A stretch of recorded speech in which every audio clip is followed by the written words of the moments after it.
Hey, what's up YouTube? This is Dbzkcraigo, and I am back with the first episode of a new series I want to start. I don't have the exact name thought out yet, but it is my first impressions on an anime. I will watch the first episode of an anime and then tell you my thoughts about it, what's going to happen. It's mostly going to be for new simulcasts, or if I start a new anime, first episode, what I think about it. So today we are starting off with Sword Art Online 2. It premiered on Toonami last week, the dub. I watched Season 1 dub, so I wanted to watch this dub. Then as soon as I heard Toonami was streaming it, or showing it on TV, I'm like, oh, awesome.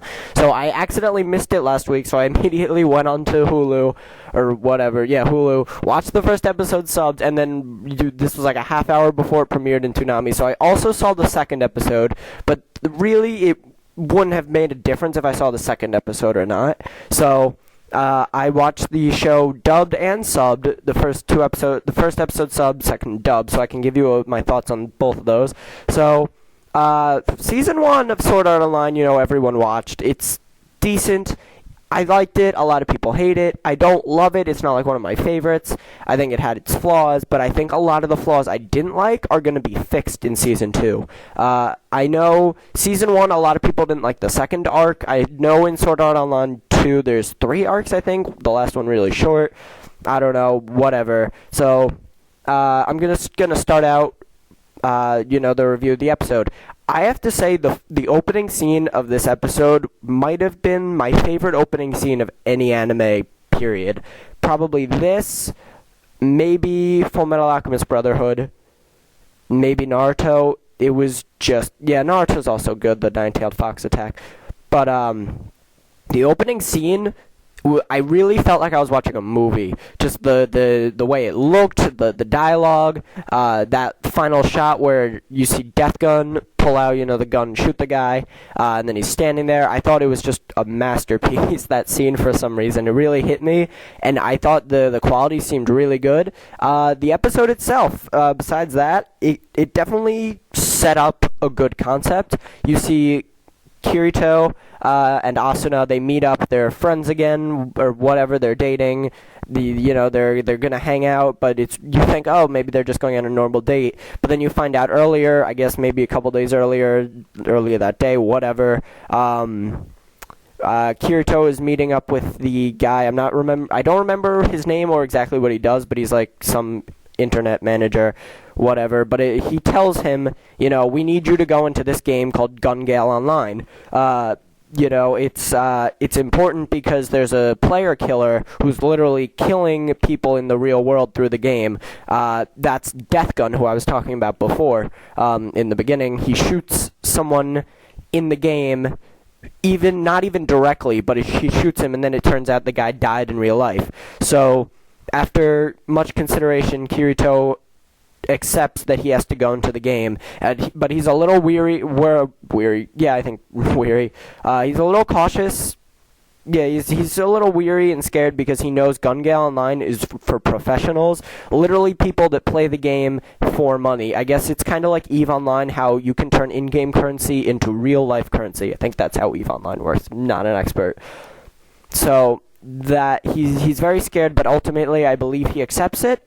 I know in the second episode, this kind of spoilers, but I know he's about to talk to Asuna about that, so yeah, he's like, right at the end of the episode, he was going to talk. But right at the end of episode 1, it has to do with episode 2, you see a mysterious sniper about to take on a target, and I'm going to talk about episode 2, because this is first impressions, and it's not too different. It feels like one long episode.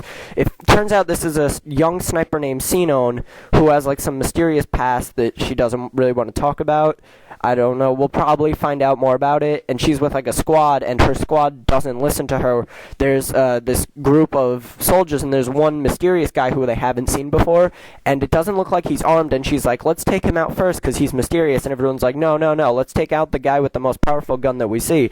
Turns out she was right. This guy has a hidden minigun, and things get crazy. So that's kind of the second episode, the fight against them, and how Sinon turns out to be pretty much a genius. So Sinon seems really cool. And also, like I said, SAO2 seems like it's going to fix a lot of the problems of SAO1. they showed, like, the last 5 minutes of episode 2. They showed Lisbeth. Is that her name? Lisbeth? I think so. I don't remember if she's the one who had the military shop. They showed the other girl who has the little dragon thing. I don't remember her name. That might be Lisbeth. I don't know if that's even their names. They showed them, and they showed Lifa, who I believe is, but what's his name? Kirito's cousin, sister, whatever you want to call her. And Asuna, Yui, and Kirito, of course, fighting in Alfheim Online. So I think that I have a feeling, maybe not the first arc, because I know it's going to be about Kirito, who apparently by the theme song is going to be a girl, and Sinon's journey in Gun Online. I think they're probably going to meet up and whatever. So I think the first arc is not necessarily going to fix the problem. I'll explain the problem in a minute. But I believe the second arc, or maybe the third arc, I know the third arc's about Alfheim. Maybe the second arc, I really don't know. I think maybe also about Alfheim. I think it's going to fix the problem of being too focused on the main characters. That was my only problem for SAO1, which I will talk about in my review, which I do eventually. It focused too heavily on Kirito and Asuna, and not about all of the potential, like, badass characters they could have had. I really liked, what's his name? I can't even, Klein. Was that his name? I think Klein. Agiel. I don't remember all their names, but they seem like they could be really good characters, but they never developed them. They were in it, like Lisbeth and the Dragon Girl, they were in it for one episode each, and they were featured in the theme song, and even on the poster for the show, the one on Netflix, I don't know if that's the Universal one, they were featured heavily. I really thought there was going to be a character-driven show, but it wasn't. I feel like this show, SAO2, might fix that with a more emphasis on other characters. So overall, the dub I really liked. It was, the second episode I saw dub, not the first, so that was kind of good. Sinon's voice was very good. I think I didn't look up the actors, but overall I have high hopes for it. I also want to talk about the theme song. I didn't really pay attention to it much. I know it has a good reputation, and it did sound very good. Crossing Field from SAO1 is amazing, honestly, and I think it's got a good chance of living up to that. There's probably a second. I'm trying to remember the ending, if I even heard it. I don't think so. Maybe. It was probably good. The last thing I want to talk about is the animation. Looked really nice. The guns, all the shooting, all the bullets look good. The weapon designs look good. The character designs look good. Honestly, the animation was beautiful. So that's really all I want to talk about. Thanks for watching, and make sure to like, comment, and subscribe.